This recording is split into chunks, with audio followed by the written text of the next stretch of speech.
Hi friends, நாங்கள் இன்றைக்கி என்ன பார்க்க போகிறோம்னா யாழ்ப்பாணத்து முறையில் எப்படி கறி மிளகாத்தூள் வறுத்து எடுக்கிறதுன்றதை பார்ப்போம். அதுக்காக நான் வெளியில் தான் நான் இன்றைக்கி வறுக்க போகிறேன். கிச்சனுக்கு வறுக்கையில் வெளியில் வறுத்து கொள்ளுவோம்.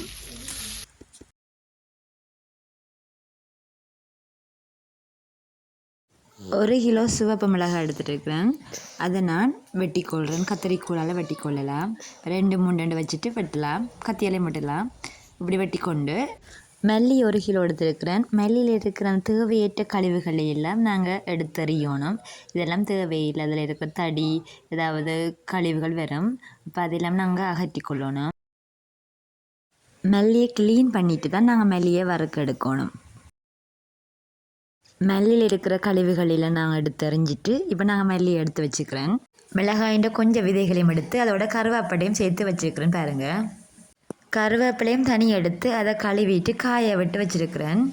பாருங்கள், 100 கிராம் பெருஞ்சீரகம், 100 கிராம் நச்சீரகம், 100 கிராம் மிளகு 3 சேர்த்து வச்சுருக்கிறேன். முதல்ல சேர்த்து வச்சதுனால தனித்தனி அடுக்க முடியல.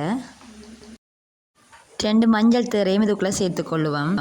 மிளகாத்தூள் அரைக்கிறதுக்கு தேவையான பொருள் எல்லாம் எடுத்தாச்சு. இப்போ நாங்கள் அரைக்கிறதுக்கு ஆயத்தப்படுத்துவோம். அடுப்பு ரெடி பண்ணிவிட்டு இப்போ பாத்திரம் ஒன்று அடுப்பில் வச்சு சூடான பிறகு மல்லியை போட போகிறோம். அந்த மல்லியிலையும் 1 கிலோ மல்லியில் அரைவாசி மல்லியைத்தான் நான் அதுக்குள்ளே போட போகிறேன். மல்லியை நல்லா சூடு வரும் வரை நாங்கள் அதை வறுத்து கொள்ளணும். நல்லா கரையக்கூடாது. ஒரு 2 நிமிஷத்துக்கு நாங்கள் இதை போட்டு சூடான பிறகு இதுக்குள்ளே அடுத்ததாக போட வேண்டியது மிளகாய். மிளகாயிலையும் 1 கிலோ மிளகாயில் 1/2 கிலோ, அதாவது அரைவாசியத்தான் நாங்கள் அந்த மிளகாயை சேர்த்து கொள்ள வேணும். அப்போ தான் நாங்கள் இதில் ஈஸியாக வறுத்து கொள்ளலாம். மிளகாய் எல்லாத்தையும் போட்டுட்டு, அதாவது அரைவாசியை நாங்கள் போட்டுட்டு அது பிறகு தொடர்ந்து நாங்கள் இதை கரண்டியால் கிளறி கொண்டே இருக்கணும். அப்படி கிளறாட்டி அது கருகீர மிளகாய். அதோட அடுப்பை நல்லா இருக்கக்கூடாது. சிம்மில் இருக்கக்கூடிய மாதிரி அடுப்பு இருக்கணும். அளவான சூடு கிடைக்கக்கூடிய மாதிரி அடுப்பை நாங்கள் எரித்து கொள்ளணும். மிளகாய் கொஞ்சம் வறுபட்டோன்னே கருவேப்பிலை இதுக்குள்ளே நான் சேர்த்துக்கொள்கிறேன்.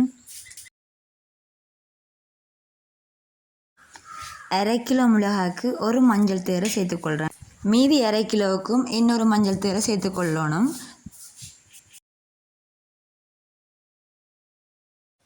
மிளகாய் வேகமாக பொரிஞ்சு வரணுன்றதுக்காண்டி கொஞ்சமாக எண்ணெய் நாங்கள் இதுக்குள்ளே விடுவோம்.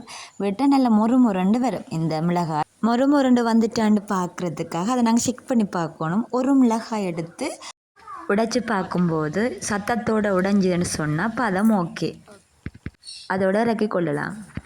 அடுத்ததாக நாங்கள் எடுத்து வச்ச மிளகாய் விதையை நாங்கள் போட போகிறோம். மிளகாய் விதை கொஞ்சம் சூடானதும்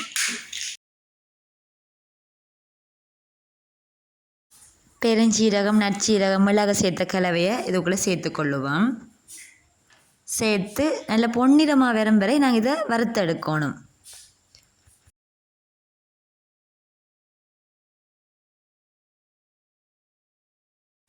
கொஞ்சமாக வறுவட்டு வரைக்க கருவேப்பிலையை இதுக்குள்ளே சேர்த்துக்கொள்கிறேன்.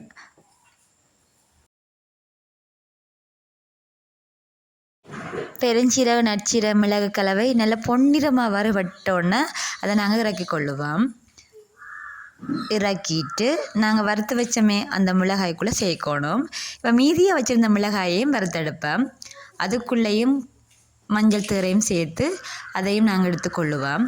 இப்போ இந்த 2 மிளகாய் கலவையையும் சேர்த்துட்டு அதோட அந்த பெருஞ்சீரகம், நச்சீரகம், மிளகு கலவையை சேர்த்து கலக்குவோம். எல்லாமே நாங்கள் வறுத்துட்டோம். மிளகாய் தூளுக்கு தேவையானவற்றை நாங்கள் எல்லாம் வறுத்தெடுத்துட்டோம். இப்போ நாங்கள் இதை மில்லில் கொண்டு அரைச்செடுப்போம். அரைச்செடுத்து பாருங்கள், தூள் இப்படி வந்திருக்குது. நல்ல டேஸ்ட்டான தூளாக இருக்கும். நாங்கள் கறிக்கு சேர்த்தோம்னா நல்ல டேஸ்ட்டாக இருக்கும். இப்படி நீங்களும் வீட்டில் ட்ரை பண்ணி பாருங்கள். கறி மிளகாய் தூளை நல்லா டேஸ்ட்டாக நாங்கள் கடையில் வாங்காமல் வீட்டிலே செய்து கொள்ளலாம். உங்களுக்கு இந்த வீடியோ யூஸ்ஃபுல்லாக இருந்தால் லைக் பண்ணுங்கள். மறக்காமல் சப்ஸ்கிரைப் பண்ணி விடுங்க. தேங்க்யூ ஃபார் வாட்சிங்.